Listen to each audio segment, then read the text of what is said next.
All right, shalom, shalom. All praises to Yahweh B'Hashem, Yahweh Shai, B'Hashem HaKadosh. Double honors to the elders and the apostles of Great Millstone, whom won't teach well, who taught us his truth. This is your brother Yashamai from the GMS Atlanta camp. Today's video is going to be going into the tribe of Issachar, which are the so-called Mexicans. I've got the landmass pulled up here, which are south of the United States and between Guatemala and the U.S., okay? So, first and foremost, let's get into the name of Issachar. Let's get it pulled up and let's see what the meaning is. All right, now the way that you enunciate it in the Paleo is Issachar, okay, which means he is hired. All right. Now it says here there is recompense, but when you go into the root word, which is shakar, it means hire. All right. Now we know that Issachar got his name by the handmaid being given unto Jacob, right, for some mandrake. All right, so that's where the name "he is hired" comes from. All right, so now before we get into this video, and I got a couple sites pulled up here, but before we get into it, when you hear the name of "he is hired," what group of people comes to mind first and foremost? Because being hired goes into doing laborious work. So who comes to mind first? Who comes to mind when you think about a construction site, or when you think about the workforce of America? And don't say the damn Chinese, man, because they're not known for their hard work, man. And it's definitely not Esau Edom. When you hear the name "he is hired," the first people that you think about are the so-called Mexicans. All right. So let's go and get straight into the scriptures, and let's get the edification on it. It says Genesis 49:14. It says, first off, let's start at verse 1. It says, "And Jacob called unto his sons and said, Gather yourselves together, that I may tell you that which shall befall you in the last days." Now, the world doesn't know who the tribes are, but through the Spirit, it was prophesied here in 41 that certain things would befall us in the last days. Because we lost our understanding of who we were, and B, we were scattered throughout the four corners of the earth, but it was prophesied of certain things that were going to befall us in the last days, so that we can identify who we were.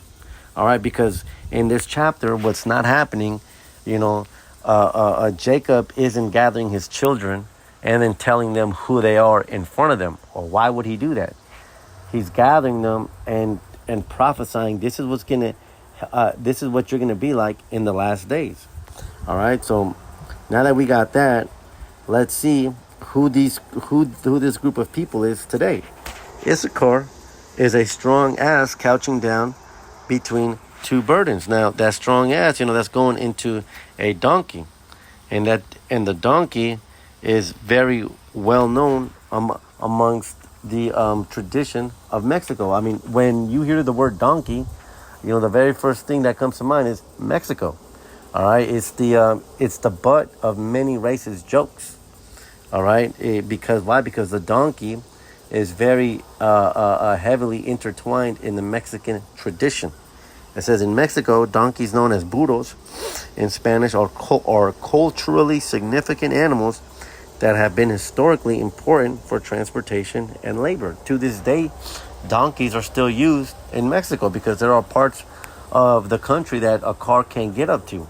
And so, it's very common for these donkeys to still be used today. I mean, this is a common image when it comes to Mexico. All right. Because it talks about the donkey between two burdens. This is what's very well known in the land of Mexico. All right.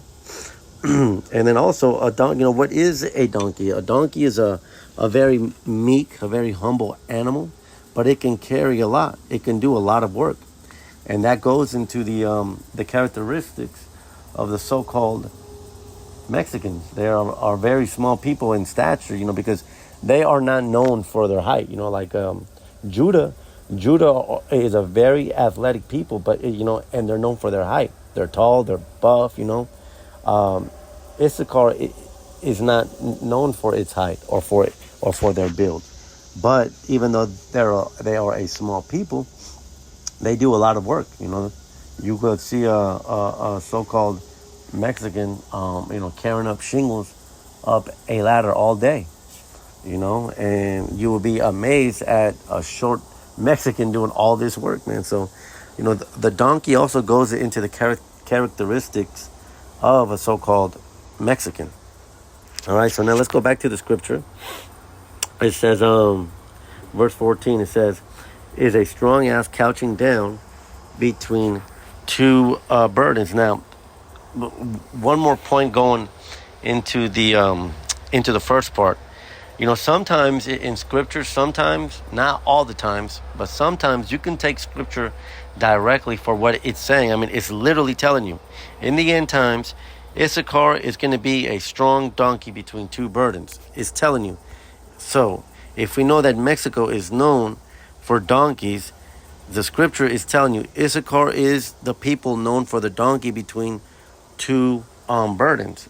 And that's what Mexico is known for. So I just wanted to make that point quickly too. But when the scripture further states that it says it's couching down between two burdens, those two burdens are the landmass of the United States and Mexico. Why? Because again, this also proves that they are under the curses, which validates that they are Hebrew Israelites, because those two burdens go into Mexico and the United States. Why? Because whether a Mexican is in Mexico, he is still downtrodden. He has to deal with the cartels. He has to deal with the corrupt government. There is not a lot of opportunity for Mexicans. And so what do? They come over to the United States, but then that's the other burden, because when they come over to the United States, then what? They become slaves to Esau's system. I had that says it says right here. Are Mexicans underpaid? Yes, Mexican Americans and other Latino workers in the U.S. experience a significant wage gap compared to their white and non-Hispanic counterparts. Again, that's the two burdens. Either you're downtrodden in Mexico, or you're downtrodden in America. All right, and why is that? Because when they come over here, they don't have status, so they have to work under the table, or people know that they don't have status, and so they pay them cheap wages, right? So that's what those two burdens are going into. Let's get back into the scriptures. Verse 15. And he saw that rest was good, and the land that it was pleasant, and bowed his shoulder to bear, and became a servant unto tribute. So a couple things to get here. When it says that he saw that rest was good, that it is very simple, but it's also very evident. All right, and I'm gonna, where this is going into, because Issachar being known for being a worker, this is going into when they are not working, they are resting, and this is evident on any construction site that you drive by and you see Hispanics, Issacharites on break. They are all, sleeping, under a shade tree, or they'll put their hat on their face and take a quick nap. And it seems like when you hear this, you might be like, nah, really? Like, yeah, really, because you don't see Asians doing that, you don't see Edomites doing that, but you always see Issachar doing that. They're always napping when they're not working. All right. It says, matter of fact, I got an article on that too, now that I remember. It says, according to OECD, Mexicans work an average of 10 hours per day when both paid and unpaid work, such as housework, are considered. This is the highest average among OECD countries. Belgians, on the other hand, work the fewest hours at 7 per day. So, again, proving that he is higher, proving that Issachar is the donkey, is that workhorse, man. But I'm bringing this out to show that not only are they the most hired, but that's why they're sleeping, because when they're not sleeping, they are amongst the most working people. All right, so let's continue back onto the scriptures, and let's get the second part. It says, and that the land, that it was pleasant. And what land is that? Well, it's talking about the landmass of Mexico. And a quick Google search tells you that Mexico is a very popular tourist destination. It consistently ranks among the top 10 most visited countries in the world. And why is that? Because that landmass is pleasant. Let's see. I got some beaches here.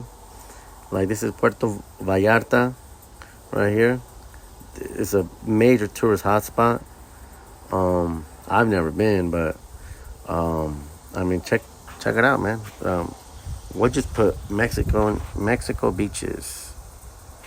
Yeah, C2 20%. That's weird. Mexico beaches, like, check it out, man. Like this is what the Aztecs saw, man. Can you believe that? This is what the Aztecs saw. Boom, check that out. Imagine that view right there. Because the Aztecs built that. Imagine that view right there. Looking over there and seeing that. And just hearing that. Damn. So that's what going into that land being pleasant goes into, you know. And there are other, states within Mexico, like Oaxaca. Matter of fact, we'll get that real quick. Slovakia. I don't mean Oaxaca. We'll get images. I mean, check this out, man. Like, this is pleasant land. Damn, look at that. Wow. So yeah, that's what that's going into. Slovakia. I'm kind of taking some time to just look through this myself here. All right, let's get back to the scriptures. It says, and bowed his shoulder to bear. Okay, so when it says he bowed his shoulder to bear, that's them being being under the curses, man. All right, because as we know, they were conquered by the Spaniards, and then furthermore, when they gained their independence, they had their land stolen again by Issachar. Because at one point Texas, New Mexico, California, and Arizona were part of the country of Mexico, but they got their land stolen. So when it says that he bowed his shoulder, that's going into the curses. Now, furthermore, it says, and became a servant unto tribute. All right, and what's that going into? Had it right here. It says, they became slaves to the Spaniards during the time of the Aztecs. It says, following the Spanish conquest of the Aztecs, many Aztecs were forced into servitude, often through the encomienda system, which granted Spanish settlers control over indigenous labor. While not technically slavery, this system involved forced labor and significant exploitation of the Aztec population. I'm not laughing at that, but I'm just laughing at the BS that Esau writes. While not technically slavery, yeah, it was slavery, man. Fucking Esau, man.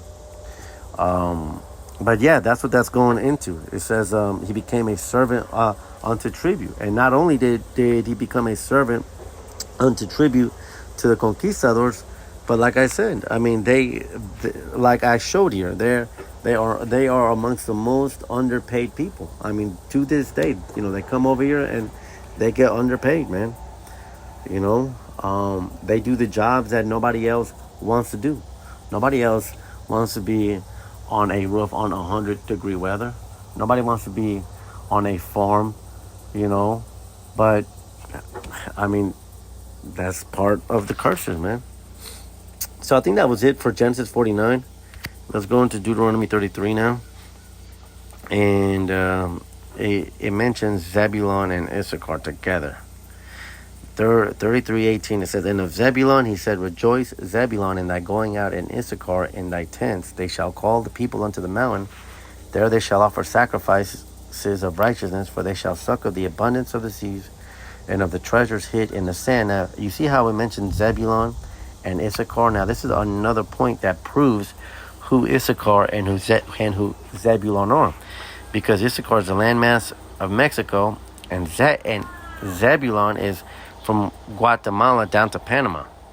Okay, so it shows you that these two would dwell amongst each other, because what they also did was the Mayans trade with Aztecs? That's what that's going into. Yes, the Aztecs and the Mayans did engage in trade with each other. While they didn't have a unified empire, the Maya and the Aztec civilizations were connected through trade networks. So when the scripture says that Zebulon and Issachar would rejoice together in thy tents, well, thy tents goes into their place of dwelling, right? And we just saw that they are geographical neighbors in the last days, but also, let's get 12 tribes biblical map. They were also neighbors in the ancient times. So they dwell amongst each other, all right? That's what that's going into, that in the end times they would rejoice amongst each other. All right? And I brought this point out too in the video I did for Zebulon. I'm not going to go into it too much, but I will briefly touch on it. Verse 19, they shall call the people unto the mountain. There they shall offer sacrifices of righteousness, for they shall suck of the abundance. That's going into ultimately, because at first all the tribes were offering sacrifices, but then what? The Aztecs and the Mayans were heavily involved in human sacrifice. Let me see, Aztecs and Mayans human sacrifice. So they went off and they started doing the human sacrifices. All right, let's see here. It says. It says right here. It says since the late 1970s, and other excavations of the Great Pyramid of Tenochtitlan and other archaeological sites have provided a physical evidence of human sacrifice among the Mesoamerican peoples. As of 2020, archaeologists have found 603 human skulls at the Huey Zompantili in the archaeological zone of the Templo Mayor. So again, I'm not going to go into it too much, but the Aztecs and the Mayans were known for human sacrifices. So when in verse 19, that's going into ultimately in the end days, which includes today, because now we have Issachar, like myself, we have Issacharites that are in the truth, and now we're not offering, we're not taking pride in us being Aztecs, we're taking pride in us being Issachar. Now we're calling upon Yahweh Shai, and ultimately when Yahweh Shai comes back, we're going to be restored, man. So that's what that's going into. I don't want to spend too much time on it, because again, I mentioned it in my message for Zebulon.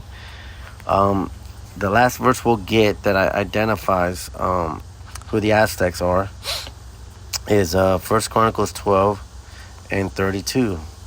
It says, and of the children of Issachar, which were men that had understanding of the times, to know what Israel ought to do, the heads of them were 200, and all their brethren were at their commandments. So now what that's going into is the Aztecs having a knowledge of the planets, man. Excuse me. This is a AI overview. It says the Aztecs had a sophisticated understanding of astronomy and its connection to their daily lives, particularly in relation to agriculture and religious practices. All right.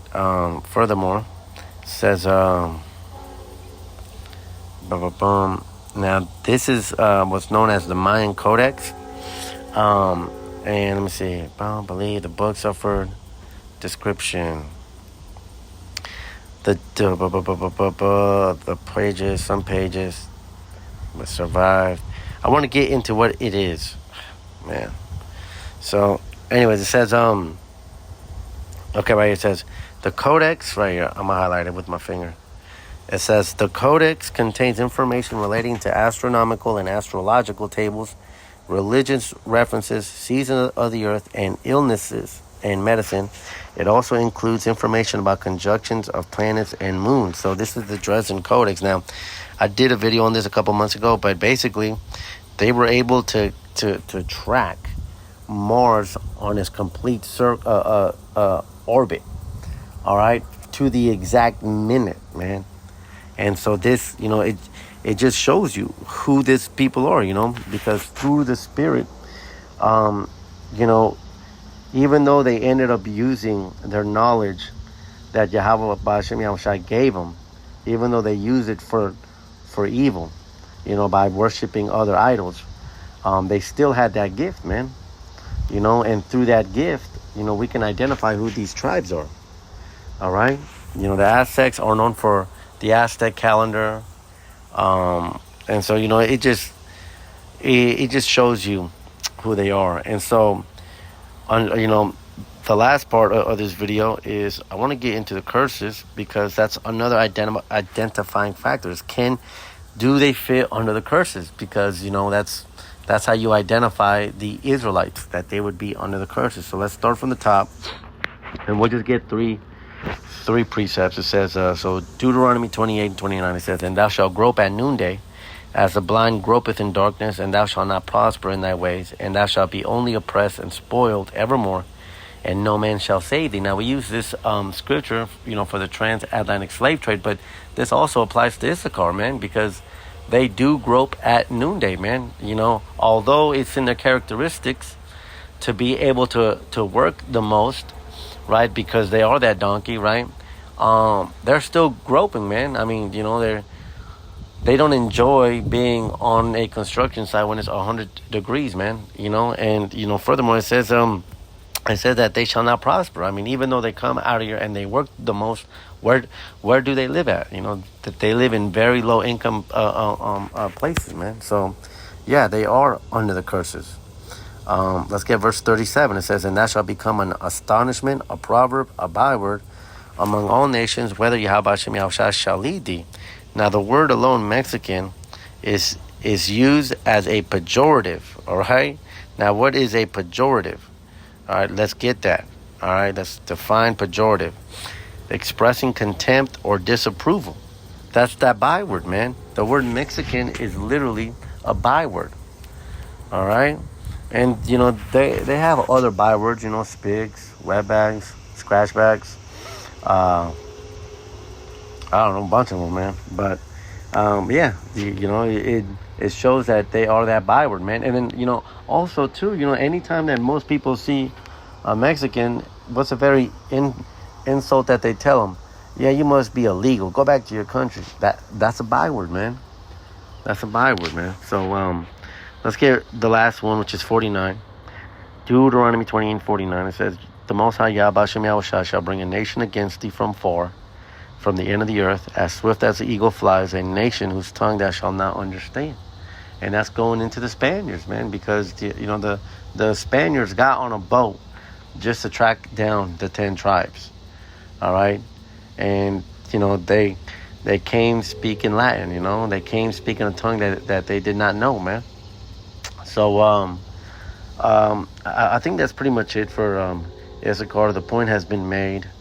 And I'm going to end off by saying this, all these points can be made.